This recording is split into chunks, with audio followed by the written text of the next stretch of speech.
네, 가수 겸 방송인 조영남 씨의 화투 소재 그림 한 번쯤은 다 보셨을 겁니다. 그런데 이게 대작 의혹이 제기됐습니다. 대작이 아니라 대작이라고 합니다. 남들이 대신 그려줬다네요.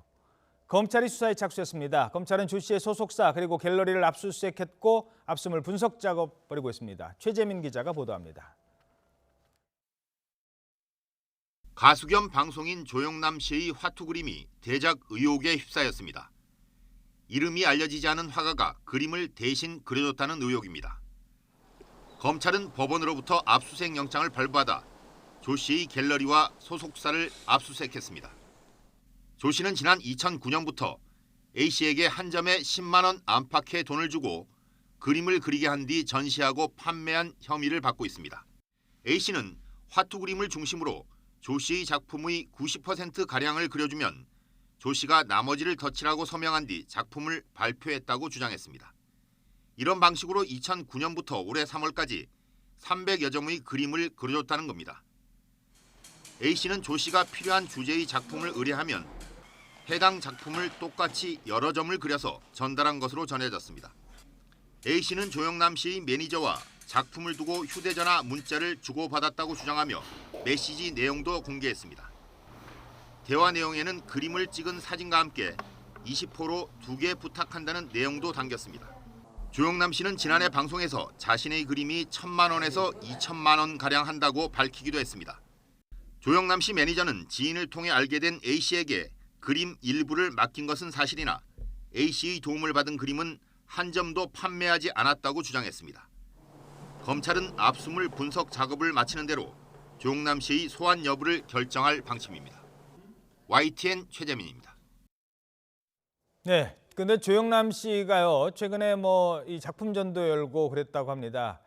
자, 이게 무엇이 문제가 되는 건지 살펴보도록 하겠습니다. 임방글 변호사 자리에 함께하셨습니다. 안녕하십니까? 안녕하세요. 예, 그림을 남이 그려준 그림으로 전시회도 하고 그걸 만약에 팔았다면 그건 큰 문제가 되는 거죠? 어떻습니까? 말씀하신 것처럼 예.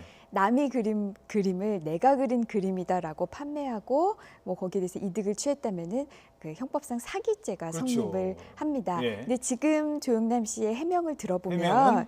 이거는 대작이 아니다. 예. 그러니까 한마디로 내가 다른 사람이 그린 그림이 아니라 예. 원칙적으로 내가 아이디어를 제공했고 내 그림을 주면서 똑같이 그려오라고 한 다음에 내가 손질을 했기 때문에 이것은 결국 나의 작품이다라고 주장을 하고 있는 거고요. 예. 또 하나 설사 이렇게 내가 90%는 부탁했다고 하더라도 이 그림이 실제 판매되지도 않았다.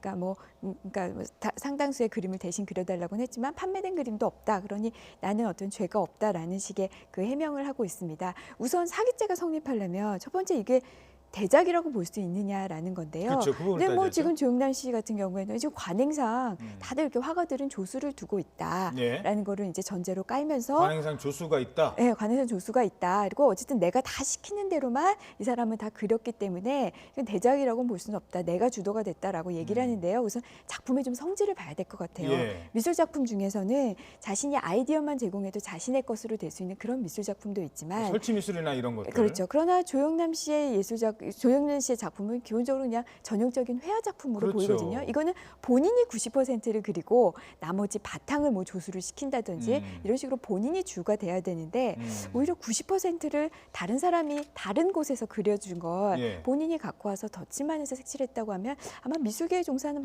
많은 분들이 이것은 대작에 해당된다라고 아마 판단을 하실 것으로 예상이 되고요. 예. 그리고 이거를 팔지 않았다고 하더라도 설사 팔지 않고 전시에 전시만 했다고 하더라도 그 전시회에 이 작품은 판매하는 작품이 아닙니다라고 미리 공지하지 않는 이상 이거는 아하. 판매 목적도 겸한 전시거든요. 원래 전시 자체가. 갤러리라는 게 그렇잖아요. 그렇죠. 그래서 예. 팔리지 않았다고 해도 이 대작한 이 작품을 전시회에 전시를 하면 그래서 사기 미수에도 해당될 가능성이 높다고 보입니다. 아, 그렇군요.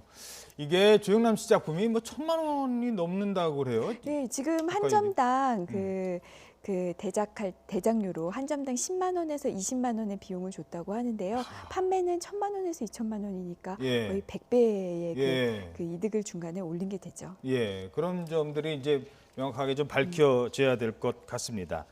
그 8년간 300여 점, 이거는 조수를 시켰다라고 하기에는 너무 많은 거 아닌가요? 300여 점에 달한다고 한다면? 그러니까 300여 점이면은 상당하죠. 예. 뿐만 아니라 이게 이제 법적 책임은 우선 계속 이제 수사기관의 수사를 봐야겠지만 그 여부를 떠나서 사실 일반인들한테는 사실 이런 그 뭐 조수가 있다 이렇게 90%를 대신 그려준다 이런 게 미술계의 관행이다라는 말에 좀 예. 적잖이 놀라셨을 것 같아요. 네. 그러니까 이런 걸로 인해서 뭐 조영란 씨의 어떤 명성은 확실히 손상이 그렇죠. 된 것 같고요. 예. 네, 이거의 뭐 파장이 어디까지 갈지는 모르겠지만 우선 제 개인적인 생각으로는 사기죄 만약에 그 대작해준 그 사람의 말이 다 진실이라면 이게 사기죄가 인정될 가능성이 높지 않을까 그렇죠. 봅니다. 이게 또 미술계도 문제가 될 것 같습니다. 자, 조영란 씨가 화투 그림으로 유명한데요. 그 뭐 노래도 잘하고 그림도 잘 그리는 조영남 씨. 근데 그의 명성에 이 뒤에 이 화투 칠 때 이걸 뭐라고 하죠? 좀 넓게 보여주시겠습니까? 이런 칠을 안 하면 좋겠습니다.